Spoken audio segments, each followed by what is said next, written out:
Hi friends, welcome our channel. நம்ம சேனல்ல இன்னைக்கு என்ன வீடியோ பார்க்க போறோம்னா சண்டே சமையல். அதாவது காலையில பிரேக்ஃபாஸ்ட், மதியம் லஞ்ச், அப்புறம் ஈவினிங் வரைக்கும் என்ன சமைச்சேன், என்ன சாப்பிட்டோங்கறத வீடியோல இருக்கும். வாங்க பார்க்கலாம்.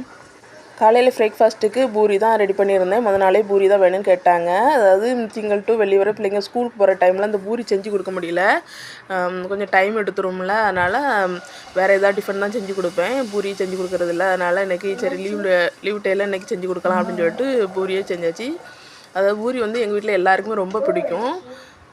அதனால் சரி ஒரு நாள் ஃப்ரீயாக உட்காந்து சாப்பிடுவாங்களே அப்படின்னு சொல்லிட்டு பூரி ரெடி பண்ணியாச்சு. பூரிக்கு தொட்டுக்கடை வந்து கிழங்கு மசாலா தான் ரெடி பண்ணியிருந்தேன்.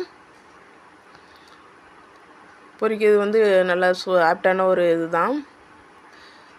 4 பேருமே சேர்ந்து தான் சாப்பிட்டோம். இது மற்ற நாள்னா அப்படி சேர்ந்து சாப்பிட டைம் கிடைக்காது. லீவ் டேயில் ஃபுல்லாக நாங்கள் சேர்ந்து தான் சாப்பிடுவோம். இப்போ ஸ்கூல் ஆரம்பித்ததுலேருந்து அந்த மாதிரி டைம் கிடைக்காது. அதனால் சண்டே ஒரு நாள் தான் எங்களுக்கு கரெக்டாக இருக்கும். சாட்டர்டே இருக்குன்னா அன்றைக்கி நல்லாவே தூங்கிடுவோம். சண்டே தான் கொஞ்சம் ஒர்க்கிங் டேவாக இருக்கும் நமக்கு. அப்புறம் ஒரு 1 ஹவர் 2 ஹவர் வந்து கொஞ்சம் ரெஸ்ட் எடுத்துகிட்டு அப்புறம் குழம்பு செய்ய ஆரம்பித்தாச்சு. சிக்கன் தான் அன்றைக்கி. நான் இந்த மாதிரி ஸ்டைலில் சிக்கன் செய்வேன்ட்டு சொல்கிறேன்.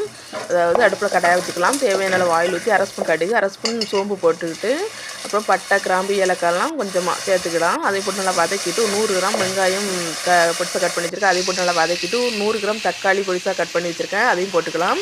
கொஞ்சமாக உப்பு போட்டு நல்லா வதக்கிட்டு அதே டைமில் வலை பக்கத்தில் அடுப்பில் வச்சுட்டேன். இந்த டைமில் இஞ்சி பூண்டு பேஸ்ட்டு சேர்த்துக்கலாம். அதை நல்லா வதக்கிக்கலாம்.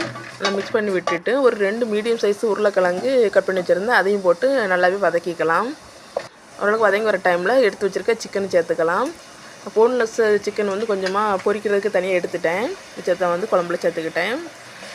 எவ்வளோ கறிங்கிறது எனக்கு தெரியல, நான் எங்கள் வீட்டுக்காரங்கக்கிட்ட கேட்கல. அதை நல்லா மிக்ஸ் பண்ணி விட்டுட்டு இந்த இஞ்சியை அரைச்ச பார்த்திங்களா, இஞ்சி பூண்டு அரைச்ச மிக்ஸி ஜாரில் கொஞ்சம் தண்ணி சேர்த்து அதை உள்ளே ஊற்றிக்கிட்டேன். இந்த டைமில் கொஞ்சம் 1/2 ஸ்பூன் மஞ்சள் தூள், ஒரு சிக்கன் மசாலா வந்து ஒரு பேக்கெட் சேர்த்துக்கிட்டேன்.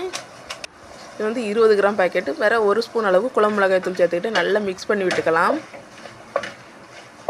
நல்லா மிக்ஸ் பண்ணி விட்டுட்டு தேவையான அளவு தண்ணி ஊற்றிக்கலாம். தண்ணி ஊற்றிட்டு இந்த கறி வேகிற அளவுக்கு கொஞ்சமாக உப்பு போட்டுக்கலாம். கொஞ்சம் கருவேப்பிலையும் சேர்த்துக்கலாம். நல்லா வெந்து வர டைமில் ஒரு 2 சில அளவுக்கு தேங்காய், கொஞ்சம் சோம்பு சேர்த்து பேஸ்ட்டு அரைச்சிக்கிட்டேன், அதையும் சேர்த்துக்கிட்டேன். இப்போ தேங்காய் சேர்க்காதவங்க வந்து இந்த டைமில் மிளகுத்தூள் சேர்த்து லாஸ்ட்டாக மல்லி இலை சேர்த்து இறக்கிக்கலாம், டேஸ்ட்டாக இருக்கும். நாங்கள் தேங்காய் சேர்ப்போம், அதனால் தேங்காய் கொஞ்சம் சேர்த்துருக்கேன். இப்போ குழம்புக்கு தேவையான அளவு உப்பு போட்டுக்கலாம். எல்லாம் ரெடியாகி வரும்போது லாஸ்ட்டாக மிளகுத்தூள் சேர்த்துட்டு நல்லா மிக்ஸ் பண்ணி விட்டுட்டு லாஸ்ட்டாக கொஞ்சம் மல்லி இலை கட் பண்ணி வச்சுருக்க மல்லி இலையும் போட்டுக்கலாம். கையோட சிக்கனும் பொரிச்சிட்டேன், அது வீடியோவில் காட்டலை. அப்புறம் நாங்கள் சாப்பிட ஆரம்பிச்சிட்டோம். பிள்ளைங்க நான் 3 பேர் தான் சாப்பிட்டோம். எங்கள் வீட்டுக்காரங்க கொஞ்சம் லேட்டாக வந்தாங்க.